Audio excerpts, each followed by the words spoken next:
Bonjour Joaquin. Bonjour Anna. Nous sommes ici à Bruxelles avec Joaquin Roberfroy. Il est ostéopathe, thérapeute, professeur Pitt, créateur du site Epic Estate. Et Joaquin, est-ce que tu peux nous parler un petit peu de ton parcours? Comment tu as arrivé à faire autant de choses? Bien. Ça a commencé, je dirais, j'étais d'abord un grand sportif. Moi j'ai commencé les arts martiaux à l'âge de 5 ans et demi, et parce que j'étais un peu trop nerveux. Alors ma mère trouvait que je ne tenais pas suffisamment en place, elle m'a mis aux arts martiaux. J'ai fait du judo pendant des années, mais j'étais toujours trop nerveux. Puis j'ai fait du taekwondo pendant des années, ça me calmait un petit peu. Et je faisais beaucoup de sport. Et puis, si tu veux, vers l'âge de 18 ans, j'ai eu une expérience, une NDE, donc on appelle une expérience de mort imminente, fracture cervicale, etc.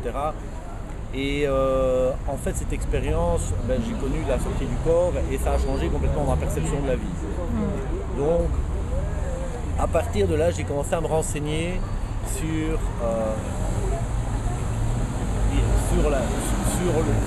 les fondements de cette vie.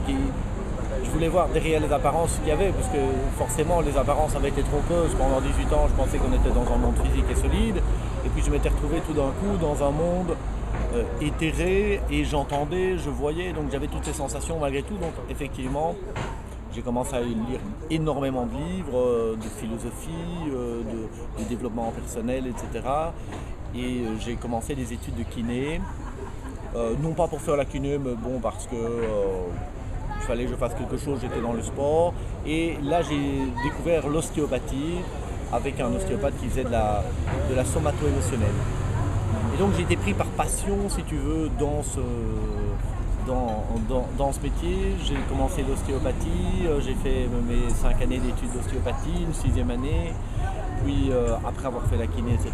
Et donc j'ai chaque fois cherché plus loin comment je pouvais vraiment aider les gens à trouver l'harmonie. Je la cherchais pour moi-même, donc j'ai fait aussi plein de thérapies moi-même. Je cherchais à chaque fois des nouvelles méthodes plus efficaces, plus efficientes.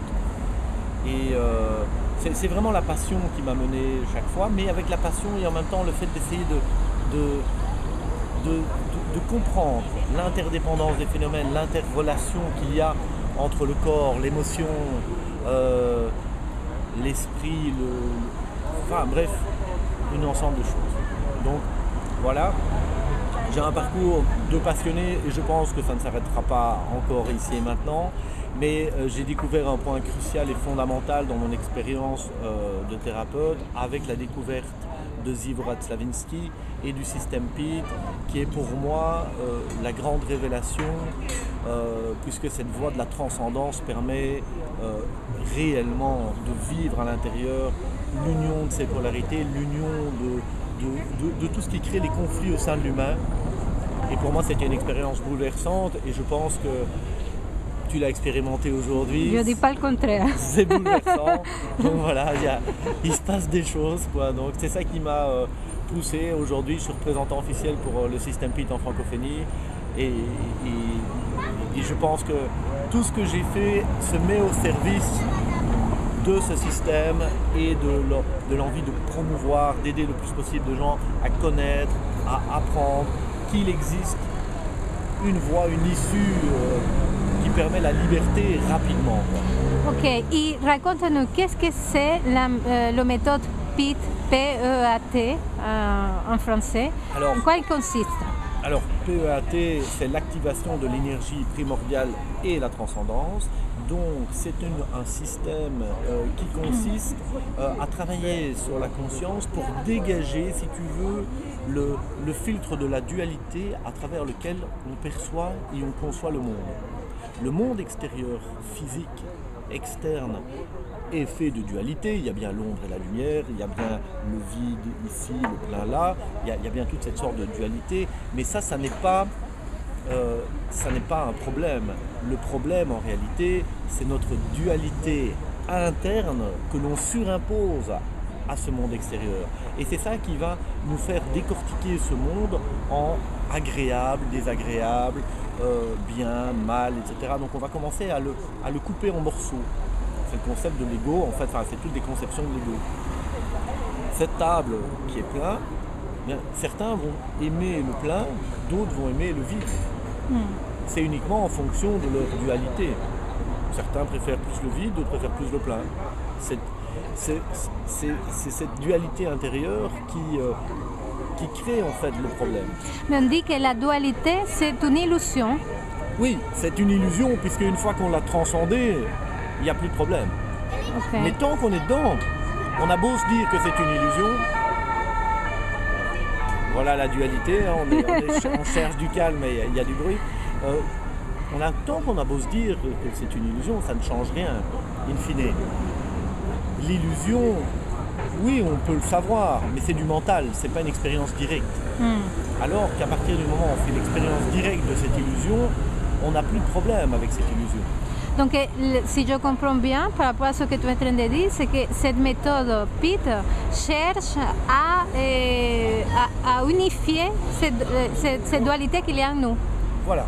C'est-à-dire que ça va permettre à faire émerger cette dualité inconsciente, parce qu'il faut quand même bien savoir que la dualité, elle est présente, on en est bien d'accord, mais vraiment notre filtre de dualité primaire, qu'on appelle notre personal code, on n'en est pas conscient et on ne peut pas le savoir consciemment. Quelquefois, il y a des gens qui arrivent en séance et ils me disent « Ah, moi je crois savoir ce que c'est mes personal codes, mes polarités primordiales. » Je dis « Oui, ok, très bien, mais on va voir. » Et 99% du temps, pendant la séance, ce n'est pas ça qui émerge, ce n'est pas ce qu'on a cru savoir, c'est autre chose. Et donc cette polarité sera à la source de tous nos problèmes. Alors, oui, mais ce n'est pas pour autant qu'on va solutionner tous ces problèmes parce qu'on a résolu les polarités. Simplement, on va retrouver une liberté de choix. Et puis, il y a les polarités primaires, mais après, il y a toutes les petites métapolarités, toutes les métapolarités secondaires, si tu veux, que l'on a créées autour de cette polarité primaire. Donc, il y a effectivement cette primaire qui est essentielle, les personal codes, à refusionner pour revenir le retour vers l'unicité. Tu peux nous donner un exemple de qu'est-ce que ça peut être cette... Voilà, ça peut être très simple. On va prendre par exemple l'amour et la liberté. Eh bien, on peut avoir des personal codes qui seraient amour et liberté. Ça arrive très souvent. Ça veut dire qu'il y a une recherche de liberté et une recherche d'amour, mais qui sont opposées. Donc la personne va rechercher l'amour, et au bout d'un moment, une fois qu'elle a trouvé l'amour, elle ne va plus se sentir bien, il va lui falloir la liberté. Donc elle va sûrement rompre avec cet amour, ou en tout cas inconsciemment créer, si tu veux, des situations pour retrouver la liberté. Et elle va vivre la liberté, et au bout d'un moment, elle ne sera plus bien inconsciemment, elle va rechercher une situation pour revivre l'amour. Elle peut osciller comme ça toute sa vie. Et inconsciemment, c'est quelque chose qui revient. À partir du moment où on élimine les charges entre l'amour et la liberté, et que ça refusionne, alors la personne qui a été victime de ça peut vraiment se sentir dans l'amour, mais libre et quand même en état d'amour. Alors évidemment, ceux qui n'ont pas ces personal codes-là ne vivent pas ces problèmes-là. Ils peuvent avoir d'autres personal codes. Par exemple, qui peuvent être la joie et la tristesse. Et donc les personnes vont rechercher la joie dans leur vie. Mais dès qu'ils sont dans la joie, inconsciemment, ils vont créer des situations où ils vont retrouver la tristesse. Et dès qu'ils seront dans la tristesse, ils vont forcer pour retrouver la joie.